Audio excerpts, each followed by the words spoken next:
Julie Andrews, the voice of Mary Poppins, Maria von Trapp, and the Queen of Genovia, is a timeless icon of grace and talent.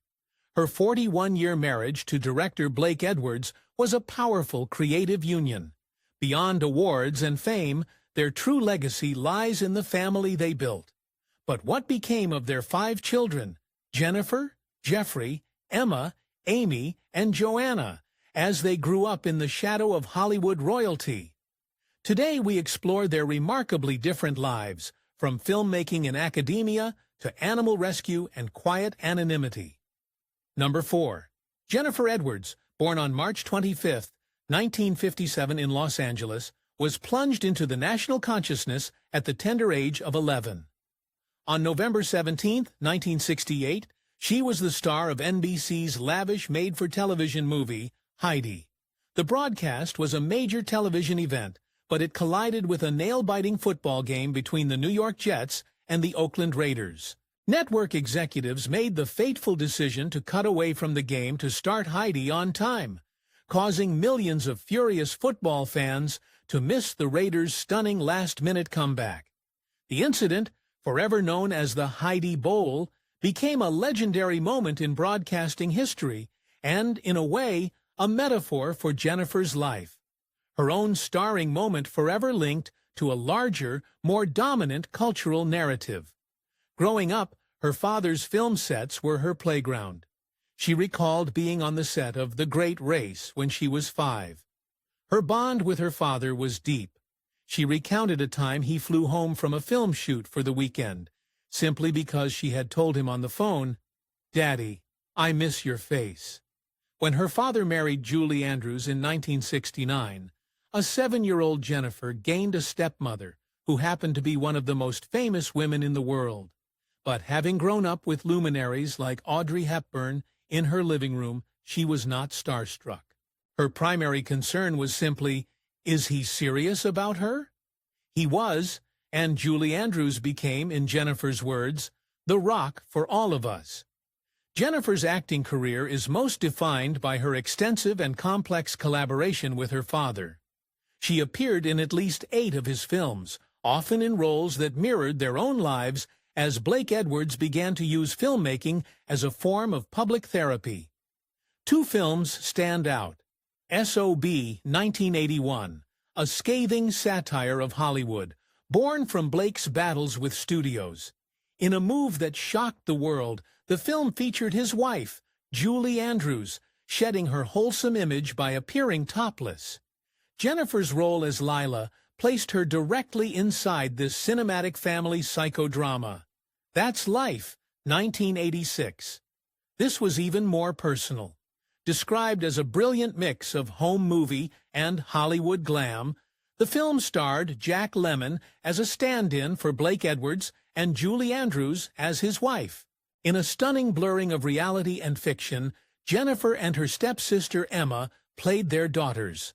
The film was independently produced and largely improvised, making the on-screen family dynamics a direct reflection of their real-life relationships. By casting her in these films, Blake Edwards made his daughter both a participant in and a witness to his public processing of their shared world. While her work with her father was central, Jennifer also built a career of her own. She appeared in the groundbreaking 1973 TV movie Go Ask Alice, a gritty look at teenage drug addiction, and gained a different kind of enduring fame among sci-fi fans for her beloved portrayal of the teacher, Ms. Kyle, in a 1992 episode of Star Trek: The Next Generation. In a significant creative pivot, Jennifer turned to writing. In 1988, she co-wrote the screenplay for the TV movie Just in Case with her father. She explained her motivation was practical. "I began writing because there is so much time between acting jobs. The smart thing to do is write films with roles for myself." She has since become a prolific writer of television movies, particularly in the romance and Christmas genres, with numerous credits in recent years like Our Dream Wedding, 2021, and A Royal Christmas Match, 2022. In 2014, she published her debut novel, When Angels Cry, a story about a middle-aged woman confronting family secrets and her own past trauma. In an eerie case of life and imitating art, she revealed that shortly after finishing the book, her own life underwent a similar upheaval.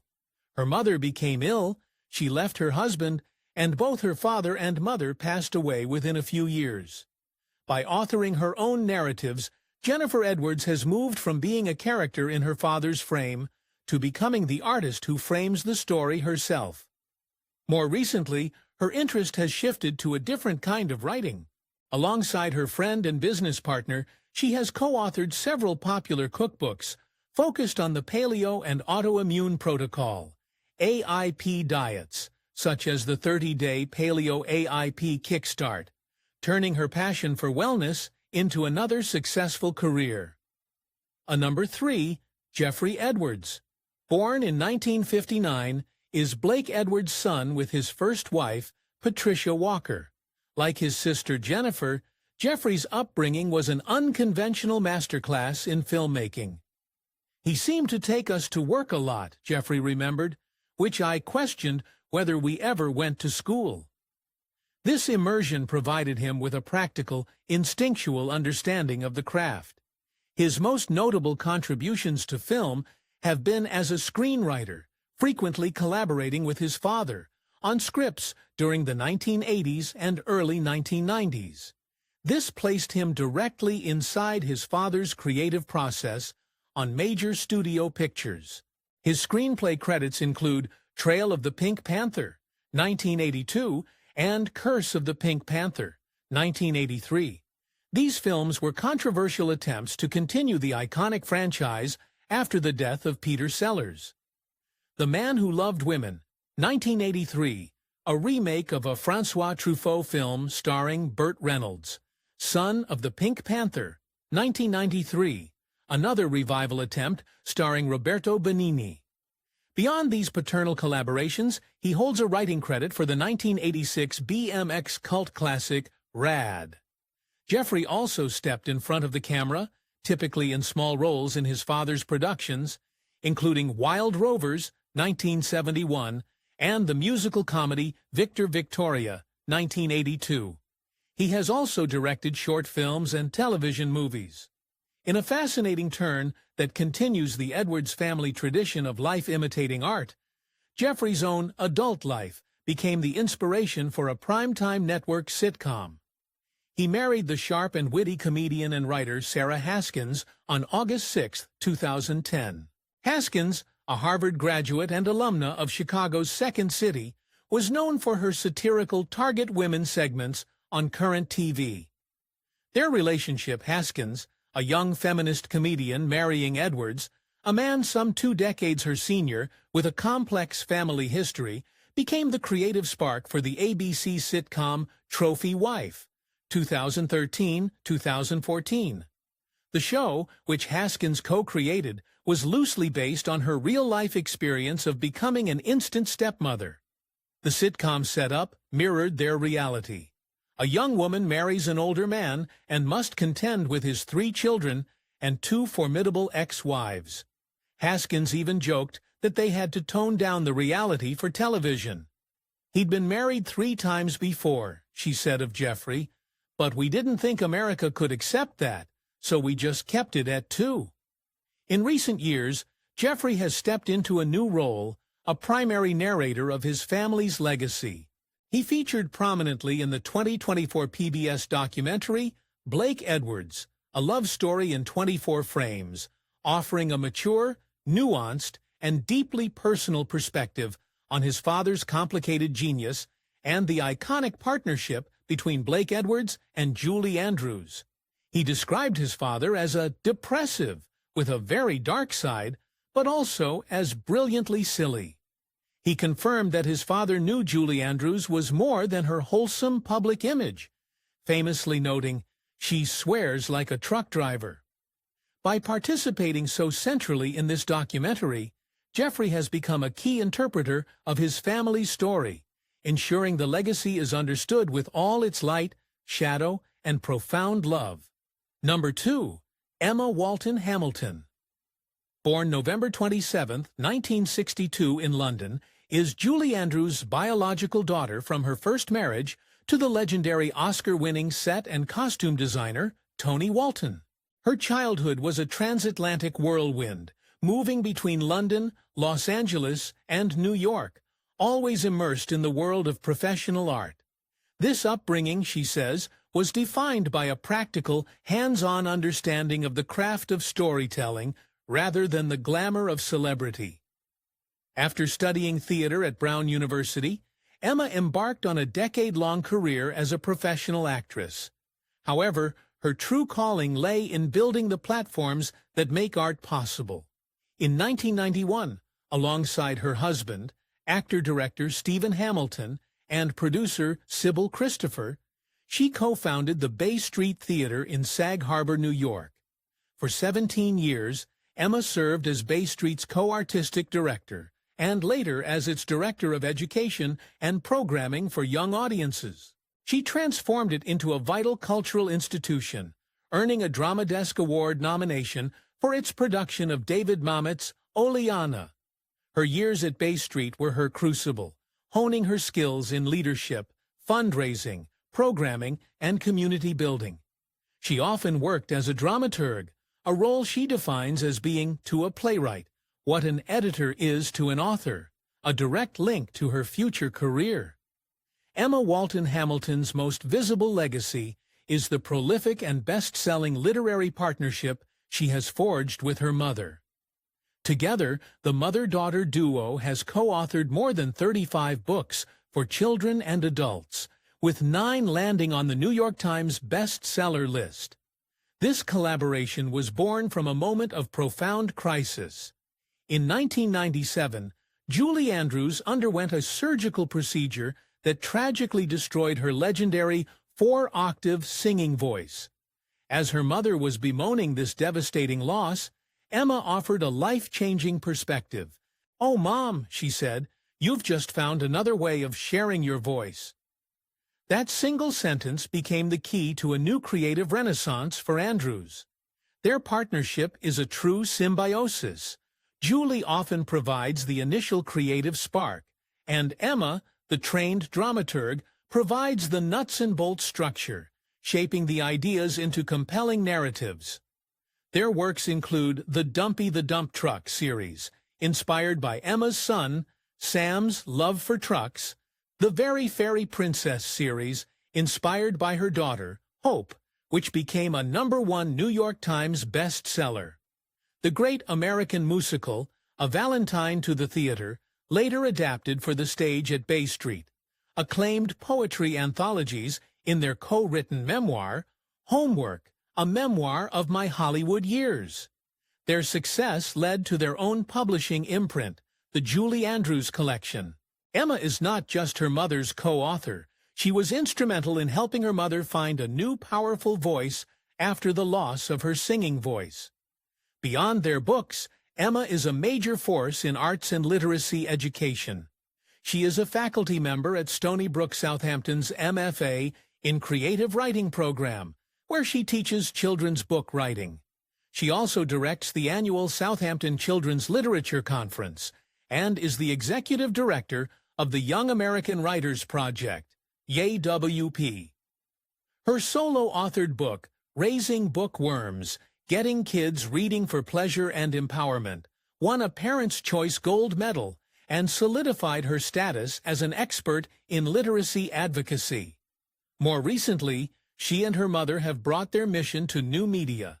She was the co-creator, writer, and executive producer of the Netflix series Julie's Green Room, earning 2 Emmy nominations, and they now host the popular podcast Julie's Library, where they read children's books aloud.